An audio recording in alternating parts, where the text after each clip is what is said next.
GST वाला रहा।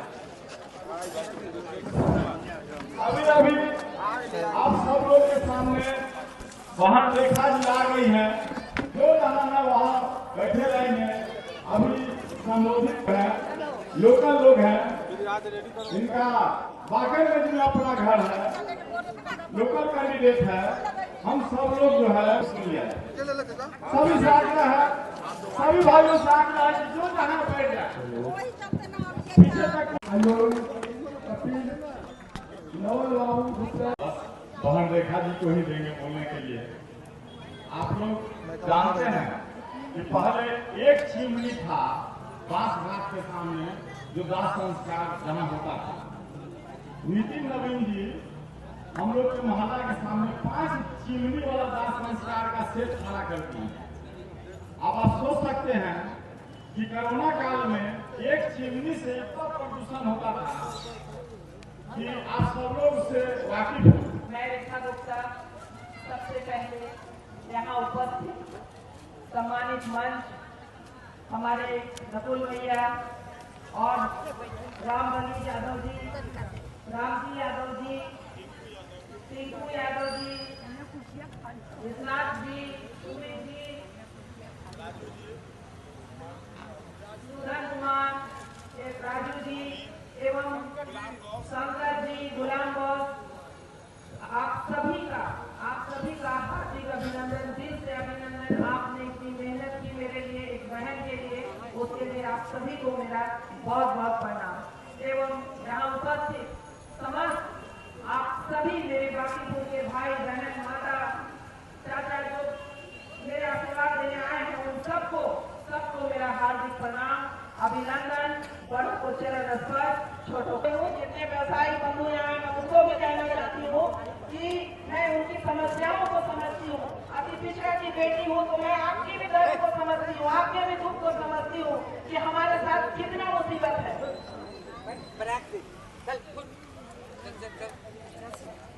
अच्छा, तो यही मैं आपको अपने बारे में बताई, यहाँ के समस्याओं के बारे में बता रही हूँ। चुनाव आपको करना है, आप जनता है, आप जनमालिक है। इस बार सोच समझ कर वोट दीजिए, सही हाथों में अपना बाकीपुर विधानसभा सौंपिए। और एक बार मेरी इतनी माताएं बहनें यहाँ बैठी हैं, ये मुझे विश्वास दिला रही है कि इस बार महिला का सरकार आएगा, इस बार महिला का ये विधानसभा होगा। वो मेरा प्यार, जैसा कि आप जानते हैं, मैं आपके बिल्कुल बगल से, दलदली रोड से, काकरगंज से हूँ। आपके बीच के, आपके तरह ही आपके घर से जैसे बहन है, बेटी है, मैं भी उसी में से एक हूँ। ना मेरे पिता राजनीतिक थे, ना मेरे ससुर जी और ना मेरे पति। बहुत सौभाग्य की बात है कि मैं आप लोगों के बीच आई हूँ और आपके लिए आई हूँ। मैं पिछले 25 वर्षों से अपना व्यापार करती थी, लेकिन कोरोना ने और बहुत से कारण रहे, थोड़ा व्यापार कम हुआ, तो राजनीति में इच्छा जगी और फिर मैं डिप्टी मेयर का चुनाव लड़ी। चूंकि डिप्टी मेयर का चुनाव अति पिछड़ा का हो गया था, मैं अति पिछड़ा की बेटी हूँ, तो मैंने सोचा कि अति पिछड़ा की आवाज उठनी चाहिए, तो मैंने डिप्टी मेयर का चुनाव लड़ा, जिसमें आपके अपार जन समर्थन से मात्र 20 दिन के प्रचार में मुझे 40,000 वोट प्राप्त हुए। बिना किसी दल के सपोर्ट के आप लोगों ने मुझे इतना आशीर्वाद दिया। फिर चूंकि मैं अपने जिस समाज से आती हूँ उसकी प्रदेश कोषाध्यक्ष हूँ पूरे बिहार की, तो ऐसे ही आपका समर्थन मिलता गया और राजनीति में मेरी उत्सुकता बढ़ती गई और आप लोगों के लिए काम करने की इच्छा भी आगे बढ़ती गई। आज बाकीपुर गांधी मैदान जो हमारा, जिससे जिंदगी और मौत जुड़ी हुई है, वैसी समस्याओं पे हमारे साथ जो हमारे प्रतिनिधि है, माननीय विधायक है, उनका नजर नहीं है। तो और जो बड़ी बड़ी समस्याएं हैं, शिक्षा है, स्वास्थ्य है, महिलाओं की सुरक्षा है, ऐसे किसी का काम की तो बात ही छोड़ दीजिए। जब पीने को साफ पानी नहीं है हमारे विधानसभा में, तो और सुविधाओं की बात ही अलग है। आज हम विभिन्न क्षेत्रों में घूम रहे हैं तो देखते हैं कि कहीं दुकानदार हैं, जो व्यवसायी समाज है, वो जान से परेशान है। उनका कोई सुनने वाला नहीं है। वो रोड पे कचरा के अंबार से वो बाहर अपना जिनका शोरूम है उनको दिक्कत हो रही है, परेशानी हो रही है। तो हमारे माननीय विधायक जी तो मंत्री भी बन गए, विधायक भी हैं, छत्तीसगढ़ के प्रभारी भी हैं और न जाने क्या क्या है। तो उनके पास हमारे विधानसभा के लिए समय कहाँ? समय किसी के पास हो तभी तो। दिन रात तो 24 घंटा का ही है, जैसे उनका वैसे हमारा। तो अगर प्रशासन के अगर काम लिए हुए हैं तो कहीं न कहीं कोई काम तो छूटेगा। उसमें हमारा विधानसभा छूट रहा है। हमारा बाकीपुर गंदगी और जल जमाव और अन्य परेशानियों से जूझ रहा है। यहाँ की 4 लाख जनता परेशान है। हमारे जो नेतृत्व करते हैं उनको दिल्ली चतुर्गढ़ करने से फुर्सत नहीं है। तो इस बार आप लोग से आग्रह है कि मैं आपकी बेटी, आपकी बहू, आपकी बहन जिस रूप में मुझे ले, मैं उस रूप में आपकी सेवा करना चाहती हूँ। आप लोगों ने 30 साल समय लिया उनको। अच्छा, इस बार विधायक जी सुधर जाती, इस बार काम हो जाए, लेकिन काम नहीं हो रहा है। हर वार्ड परेशान है, हर वार्ड में विद्रोह है, हर वार्ड में कमी है। कभी आपने देखा कि किसी गली मोहल्ला सड़क में निरीक्षण करने आए हो? अपने पार्षद के साथ मिलकर ये देखने आए हो कि ये गली कैसे ढलाया है, ये नाला क्यों नहीं अभी तक बन रहा है? हमारा बागरगंज का नाला, हमारा मंदिर का नाला कितने बरस से इसमें गंदगी बजा रही है। अगर हमारा जो लोकल हमारे नेता है, माननीय विधायक जी, अगर वो ध्यान देते तो क्या ऐसा ही रहता है? क्या सरकार के पास फंड नहीं है? उनके पास नहीं आता है फंड? वो सिर्फ शिलान्यास करते हैं।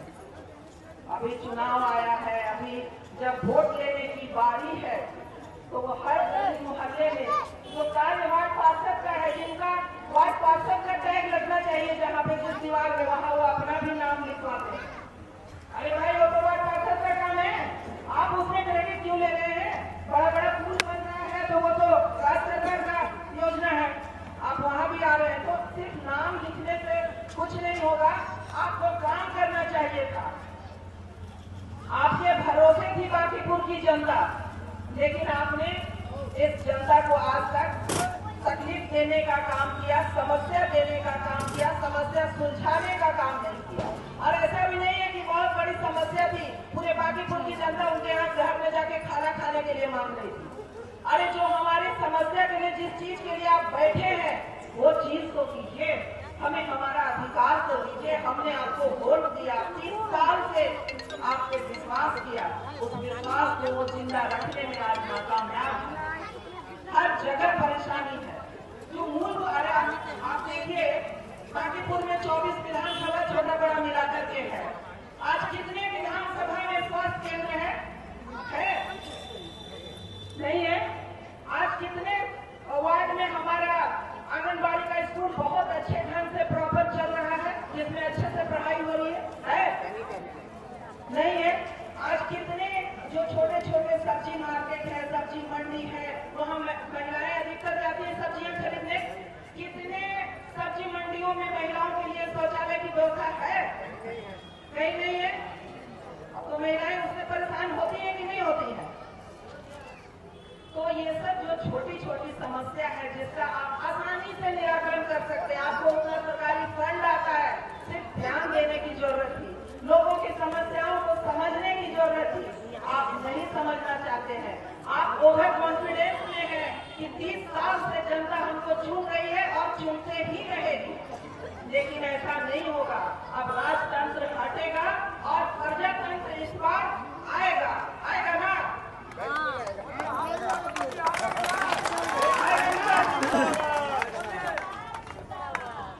तो इस बार आप अपना सरकार मेरा पॉलिटिक्स से दूर दूर तक नाता भी नहीं है। जो मुझे लगा, जो आपकी समस्याओं को समझी, वही आपके सामने कही हूँ। बाकी आप लोग फैसला करें और एक बार आशीर्वाद जरूर दें। उसके लिए मैं आपको दोनों हाथ जोड़कर आपका हार्दिक अभिनंदन भी करती हूँ। और इसी के साथ मैं अपनी बातों को समाप्त करती हूँ। एक बार मेरे साथ बोलिए, बाकीपुर की जनता जिंदाबाद, बाकीपुर की जनता जिंदाबाद, बहुत धन्यवाद।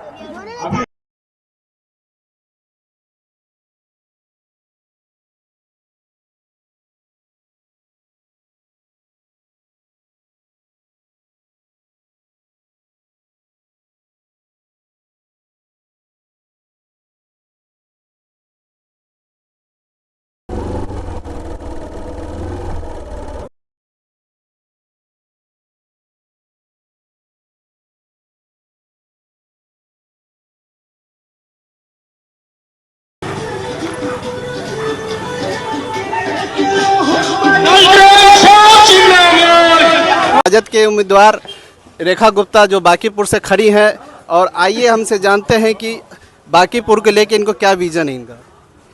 बांकीपुर का जो भी समस्या है वो सारा दूर करूंगी। एक बार जनता से आप पूछिए कि इनका समस्या दूर हुआ है आज तक? पिछले 30 वर्षों से समस्या से घिरी हुई है जनता। मैडम, सबसे बड़ी समस्या पानी की है। जी, पानी की इसको है। आप कैसे सॉर्ट आउट कीजिएगा? बिल्कुल, अरे सरकार की इतनी बड़ी योजना चल रही है, बस उसको अच्छे से मॉनिटरिंग करके घर घर तक पहुंचाना है। और उसी काम के लिए सरकार जनता चुनती है, चुन के लाती है कि आप हमारा प्रतिनिधित्व कीजिए, सरकार की योजनाओं को जनता तक पहुंचाइए। दिया गया उनको, बाबूजी को भी दिया गया। पाइप यहाँ बिछा है, पाइप बिछा है। एनडीए जो है महागठबंधन के लोगों को जांच करवाती है। ये मंदिरी ही शहर के बगल में है, विधानसभा के बगल में। कब बिछा हुआ है? पाइप बिछड़ा हो गया 7 साल। अंग्रेज के जमाने का है? अंग्रेज के जमाने का पानी, सारा जो पानी है ना, पानी में नाली का पानी जाता है यहाँ पे। भाजपा वाले बोल रहे हैं कि पैसा लेके आप लोग विद्रोह कर रहे हैं, आरोप लगा रहे हैं। अरे नल जल योजना फेल है। यहाँ पर फेल है, यहाँ पर फेल है, यहाँ फेल है, पूरा फेल है। मिनट आप कह रहे हैं कि नितिन नवीन जी कह रहे हैं 5 साल और दीजिए। 20 साल दिए तो अभी तक के सुधार नहीं किए, तो 5 साल में आप क्या दे उनको? अब मौका रेखा दीदी को देंगे।